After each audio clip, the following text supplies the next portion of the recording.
JDs and gentlemen, goys and burls, I'm going to start this video by talking directly to the folks over at Viltrox. Viltrox, how you doing? Are you getting any sleep? Have you called your loved ones recently? You have released 9,000 lenses in the last calendar year, and they're fantastic. They're almost all fantastic, including this one. This is a 50mm f1.4. It's one of the best 50s I have ever tested, and it is about a third of the price of the Sony 50 1.4 GM and about half of the price of the Sigma 50 1.4, so we need to talk about it.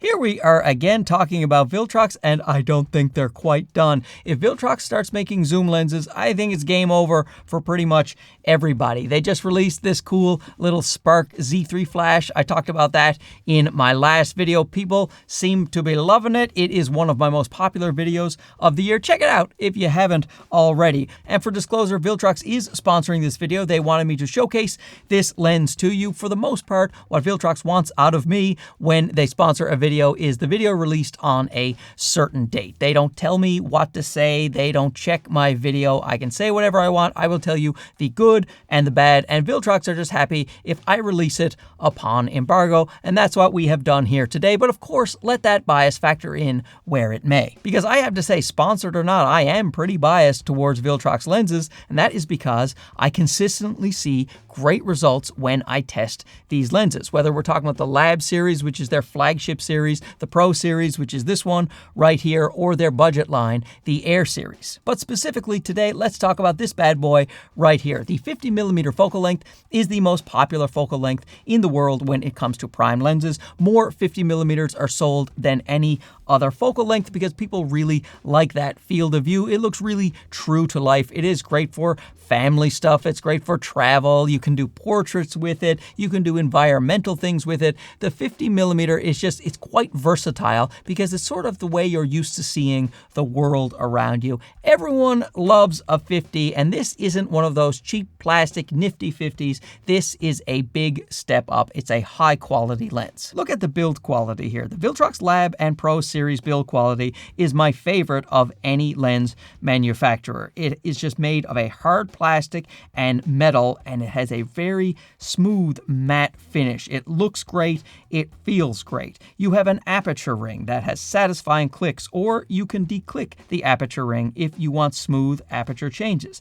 It has an autofocus to manual focus switch and a focus hold button. It has a generous weather sealing gasket on the back and a USB-C port for updating. It has a 77mm filter thread and a pretty large petal lens hood to help reduce some of that glaring and flaring. One of the only drawbacks of this lens when you compare it to the Sony GM 1.4 50 and the Sigma 50 1.4 is the size and the weight. The weight of this guy is 809 grams here on my scale without the caps. The Sigma comes in noticeably lighter at 660 grams, and the Sony comes in even lighter at 516 grams. For a 50 1.4, that is a really compact lens. But you do have to pay for that if you get the Sony lens. We will talk about that in a bit. And I was using this on my A7R5 for about a week, just non-stop, and I really didn't have any trouble taking it around. Obviously, it's not the smallest lens in the world, but for the quality you're getting and the price you're getting, I think it's worth it. Talking about autofocus, I am happy to report that much like most of the new Viltrox lenses, the autofocus is fantastic on this lens. It uses those high-speed motors, the VCM motors, so the autofocus is lightning fast with no pulsing, very sure of itself. It grabs its subject, whether AFC, AFS, or continuous autofocus. If you are tracking your subject, it also does that extremely well. A couple of words of caution. Of course, if you are using a Sony camera, you will be capped at 15 frames per second in continuous autofocus. Sony does that to all of the third-party manufacturers. So if you want to shoot more than 15 frames per second, if you have a camera that is capable of that, this is not the lens for you. Go with a native Sony lens. And with those VCM motors, you will hear the lens elements clunking around a little bit while the lens is not powered on. There's nothing wrong with your lens. Sometimes people get concerned about that, but there's nothing to worry about. This is what it sounds like.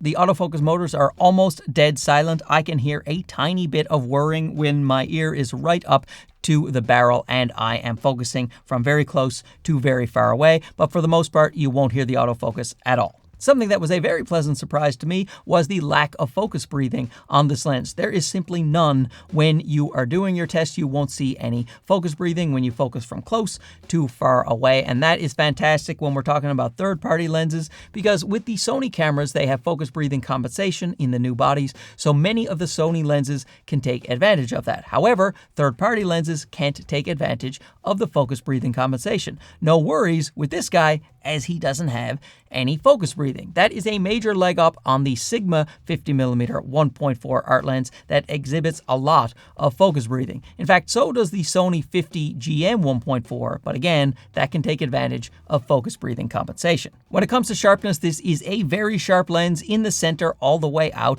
to the corners, even at f1.4. It does get a little bit sharper as you stop it down. However, when the lens is wide open, you will notice some pretty heavy vignetting. I'm sure there will be a picture profile in Lightroom that can correct that in one click. However, if you want to do it manually, about a +40 I find in Lightroom is good to go for the vignetting when you are down at 1.4. There is also a little bit of mustache distortion, which is mostly corrected if you do a +9 in Lightroom. But again, those profiles will be out shortly, and then you'll be able to correct the distortion and the vignetting with one click. Another area, this less expensive lens beats both the Sony GM and the Sigma Art is when it comes to Sunstars. You can get some nice Sunstars on this lens when you stop it down to f16, where Sunstars are hard to achieve on the Sigma Art and the Sony G Master. Blurring and ghosting is pretty well controlled. I did see a little bit of flaring when it was in challenging circumstances, but it is mitigated greatly when you are using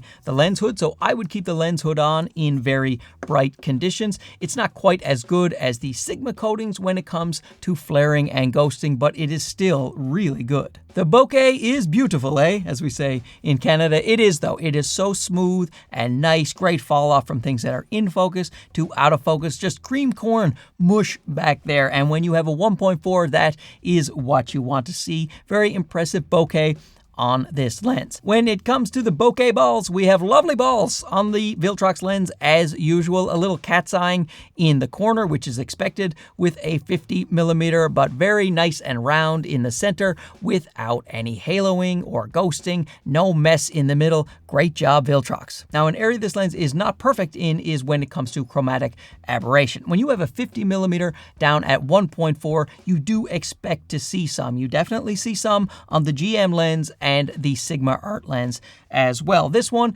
is no different. There is a little bit of lateral chromatic aberration when you're pixel peeping at f1.4 in stressful environments. You stop it down a little bit, that goes away. Same thing with the longitudinal chromatic aberration, the Bokeh, the areas in the foreground and background that are out of focus. If you see color fringing there, that is the Bokeh. You will see some present at f1.4 to about f2.8. f4, you won't see any at all, and really, even at 1.4, it is pretty minimal and quite well controlled. I was happy with the chromatic aberration results, given that this is a 50mm f1.4. So let's talk about price and value. The Sony 50mm f1.4 GM is a great lens. It is smaller and lighter. You can do those high burst rates on your fancy A9 III, but it's going to cost you about $1,448 plus tax USD. So that is a pretty penny for a pretty lens. Now the Sigma Art 51.4, that is $939. That is a much more attractive price. And previous to this lens, I think was the value champ at 50mm f1.4. But now we have this guy coming in at $549 USD before any type of discounts. Make sure you check the links below to see if they're running any promotions on this guy or if I have a coupon for you. But even at full price, $549 compared to $1,449 or $939, you can see that carrying around a little more weight and size may be worth it to you, especially when you see how great the results are coming out of this guy. But that's just me. Now I would like to know what you think. Does a 50mm 1.4 float your boat? Would you think about this Viltrox lens, or is there another lens that you are interested in? Tell me what that is, and perhaps I can make a video for your smiling faces. Thanks for watching this. We'll talk to you again soon. Okay, bye-bye.